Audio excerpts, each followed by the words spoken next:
সবাইকে স্বাগতম জানাচ্ছি আমাদের আজকের ক্লাসে। আজকে আমরা আলোচনা করব ইংরেজি প্রথম পত্র এসএসসির জন্য ফাইনাল সাজেশন।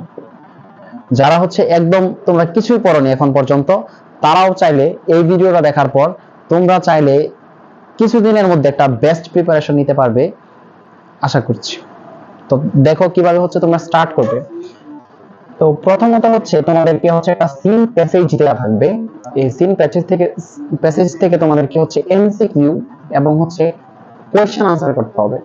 তো কিভাবে তোমরা এই সিন প্যাসেজটা পড়বা এবং যেভাবে পড়লে তোমরা এমসিকিউ এবং কোয়েশ্চেন গুলা খুব ইজিলি সলভ করতে পারো সেই ওয়েটা আমি বলছি। এখানে দেখো, এখানে সর্বোচ্চ 10 থেকে 15টা প্যাসেজ, ইম্পর্টেন্ট প্যাসেজ। তোমরা যদি খুব ভালোভাবে পড়ো, এবং কিভাবে পড়বা, অবশ্যই তোমাদের বাংলা মিনিং জানতে হবে এবং এখান থেকে যে ইম্পর্টেন্ট ওয়ার্ড গুলো আছে এগুলার সিনোনিম জানতে হবে। তাহলে তোমরা ইজিলি 7টা এমসিকিউ এখানে থাকে, এখানে 7টা এমসিকিউ থাকে 7 মার্ক। তোমরা ইজিলি 5+ মার্ক এমনি পেয়ে যেতে পারবে যদি এভাবে তোমরা একটা প্যাসেজ বাংলা অর্থ সহ রিডিং পড়ার পর এবং এটার সিনোনিম সম্পর্কে একটা ভালো ধারণা থাকে। আর এই প্যাসেজটা পড়লে তোমরা কোয়েশ্চেন আনসার করতে পারবা।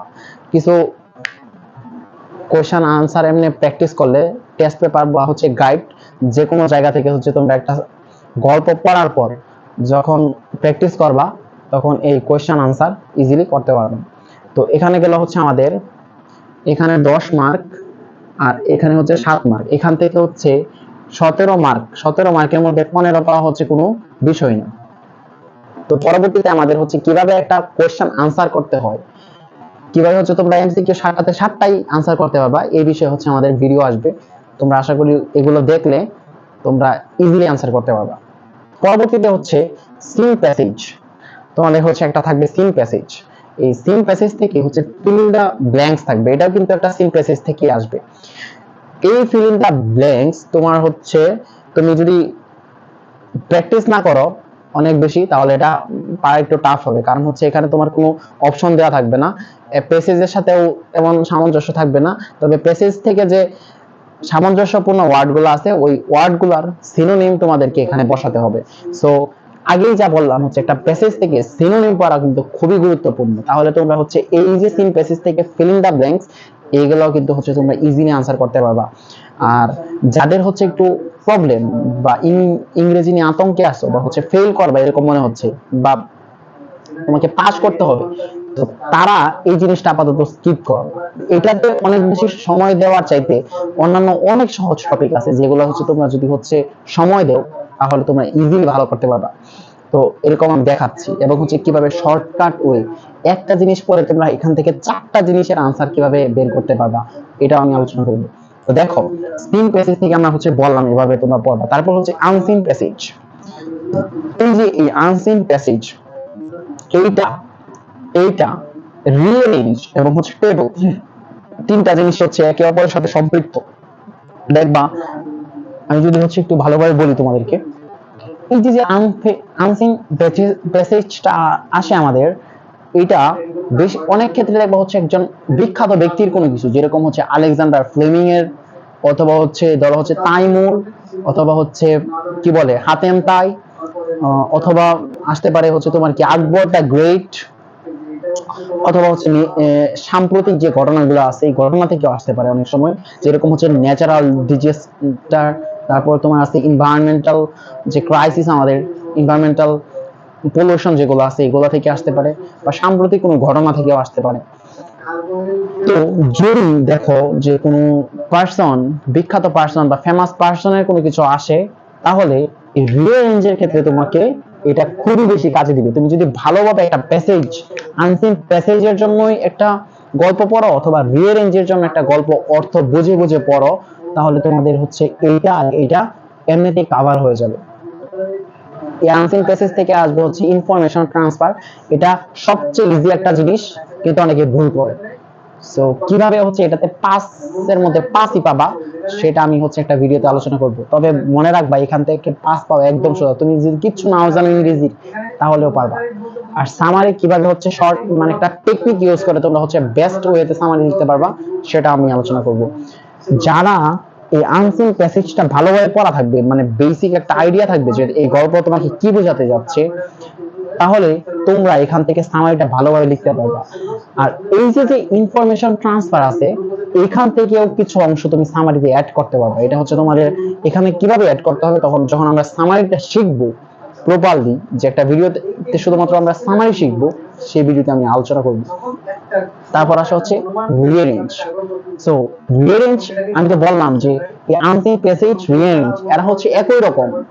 যখন তুমি হচ্ছে একটা গল্প পড়বা, তখন তোমার মধ্যে একটা অনেকগুলো গল্প তোমরা যখন পড়বা, তখন একটা গল্প নতুন গল্প আসলে তোমরা হচ্ছে এটা কি ম্যাচিং করতে পারবা, মানে হচ্ছে কোনটার পর কোনটা হবে তোমরা হচ্ছে রিঅ্যারেঞ্জ করতে পারবা।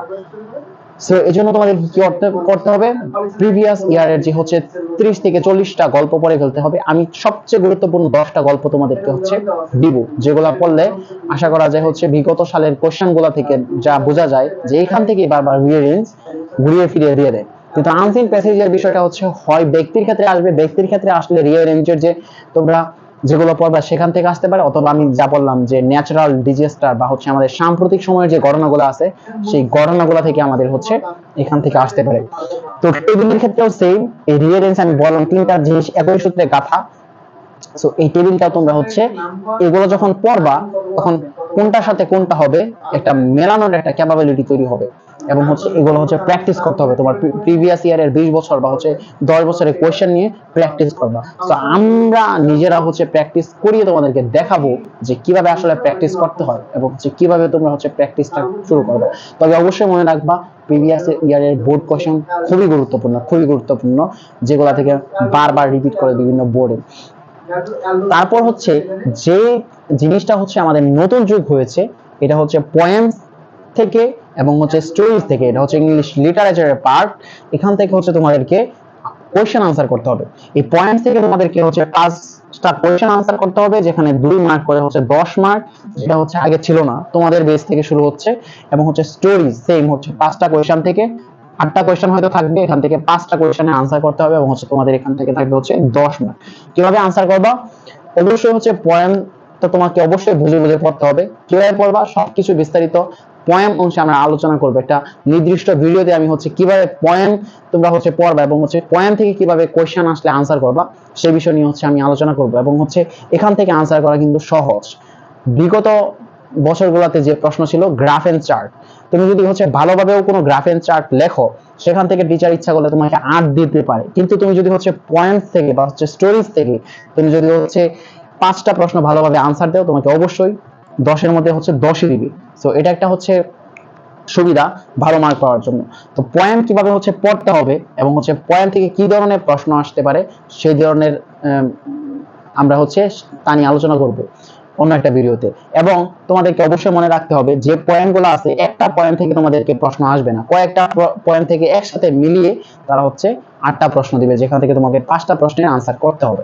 তারপর হচ্ছে স্টোরি, স্টোরির ক্ষেত্রে সেম কয়েকটা স্টোরি আছে লিটারেচার পার্টে তোমাদের বইয়ের, সেখান থেকে হচ্ছে স্টোরি থেকে হচ্ছে প্রশ্ন আসবে, যেখান থেকে হচ্ছে তোমাদের 8টা থেকে 5টা প্রশ্নের আনসার দিতে হবে সেম সিমিলার। তবে হচ্ছে পয়েন্ট থেকে স্টোরি আনসার করা অনেক সুবিধা, যদিও এটা অপশনাল না যে যেকোনো একটা, তোমাদেরকে 2টাই আনসার করতে হবে এবং হচ্ছে 2টা থেকে 20 মার্ক। তুমি যদি একটু বুঝে ভালোভাবে হচ্ছে পড়তে পারো, এখান থেকে হচ্ছে ভালো মার্ক পাওয়া সম্ভব। আর যারা হচ্ছে পাস নিয়ে টেনশনে আসো বা হচ্ছে যাদের ফেলের মতো অবস্থা, কারণ হচ্ছে ফেল করে এটা হচ্ছে স্বাভাবিক ঘটনা। বাংলাদেশের পার্সপেক্টিভে গত বছর মনে হয় 6 লক্ষ স্টুডেন্ট ফেল করছে এসএসসি তে, এর মধ্যে মেজর একটা অংশ হচ্ছে ইংরেজিতে ফেল করে।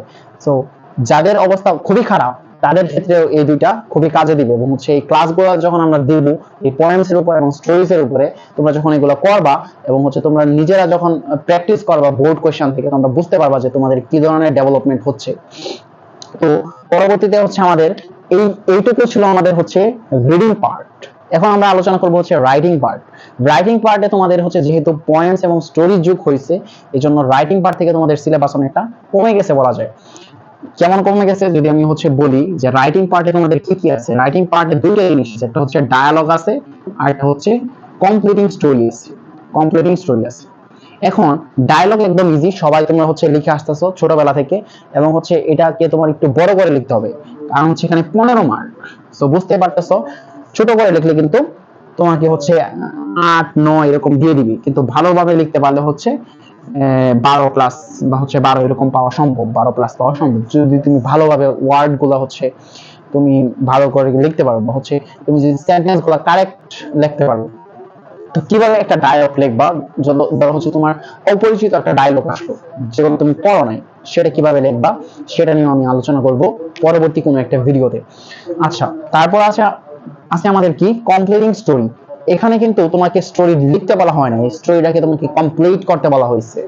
একটা স্টোরির তোমার কিছু অংশ দেয়া থাকবে, কিছু অংশ বলতে 2 থেকে 3 লাইন সাধারণত আমরা দেখি দেয়া থাকে, এবং তোমাকে হচ্ছে এই স্টোরিটাকে কমপ্লিট করতে হবে।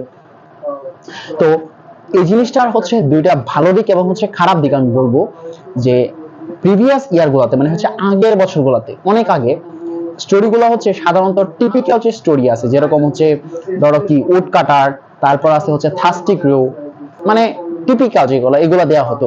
কিন্তু কিছু দিন যাবত বা হচ্ছে 2-1 বছর যাবত এই স্টোরিগুলো কিন্তু হচ্ছে চেঞ্জ করা হচ্ছে, মানে হচ্ছে টিপিক্যাল একটা গল্প দেয়া হচ্ছে না, তোমাকে দেয়া হচ্ছে একটা কি গল্প যেগুলো হচ্ছে তুমি কখনো শুনোই নাই, বা হচ্ছে নতুন একটা গল্প তুমি কিভাবে এটাকে বানায় লিখতে পারো। সো যাদের ইংরেজি হ্যান্ডরাইটিং স্কিল আছে, বা হচ্ছে যারা হচ্ছে বানিয়ে ইংলিশ লিখতে পারো, তাদের জন্য একটা খুব অপরচুনিটি, বেস্ট অপরচুনিটি। যেমন তোমাকে যদি আমি একটা উদাহরণ দিই, যেমন হচ্ছে থাস্টিক রো, এখানে গল্পটা কিন্তু আমরা সবাই জানি যে কি ঘটছে, এটা কিন্তু তোমাকে হচ্ছে হুবহু ওইটাই লিখতে হবে, হয়তো তুমি কিছু চেঞ্জ করে দিতে পারবা, কিন্তু তোমার গল্পের যে প্যাটার্ন এবং হচ্ছে গল্পের যে সারাংশ এটা কিন্তু সেম থাকতে হবে। যে তুমি এটা দ্বারা এটা বোঝাচ্ছ যে হচ্ছে কি কাক মানে হচ্ছে পাথর ফেলতেছে, তারপর পানি উঠছে, তারপর এটা খেয়ে তৃষ্ণা নিবারণ করছে।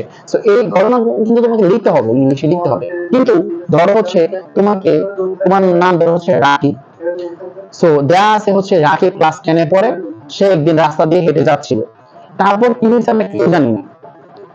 তুমি চাইলে এই গল্পটা তোমার নিজের মতো করে শেষ করতে পারবা, তুমি নিজেই তৈরি করতে পারবে গল্পটাকে।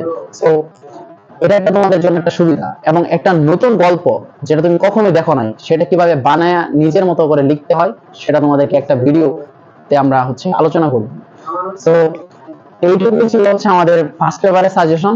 আশা করি হচ্ছে নেক্সট ভিডিওতে আমরা হচ্ছে সেকেন্ড পেপারে তোমাদেরকে যা পড়তে হবে, তোমরা যদি হচ্ছে খুব খারাপ অবস্থায় থাকো, এই ভিডিওগুলো আশা করি তোমাদেরকে হচ্ছে একটা আশার আলো নিয়ে আসবে তোমাদের জন্য, এবং হচ্ছে এভাবে যদি তোমরা হচ্ছে পড়তে পারো, তাহলে যাদের অবস্থা খুবই খারাপ তারা আশা করি হচ্ছে পাস করবা, ইজিলি পাস করবা, ভালো নাম্বার পেয়ে পাস করবা। আর যারা হচ্ছে এ প্লাস পেতে চাও বা আরো ভালো মার্ক পেতে চাও, তাদের জন্য হচ্ছে আমাদের পরবর্তীতে আরো ভিডিও আসবে যেগুলা অ্যাপ্লাই করে, যেগুলো শিখে তারপর তোমরা যদি অ্যাপ্লাই করতে পারো, তোমরা ইজিলি 90+ মার্ক ইংলিশে পাওয়া সম্ভব। ওকে, ধন্যবাদ সবাইকে।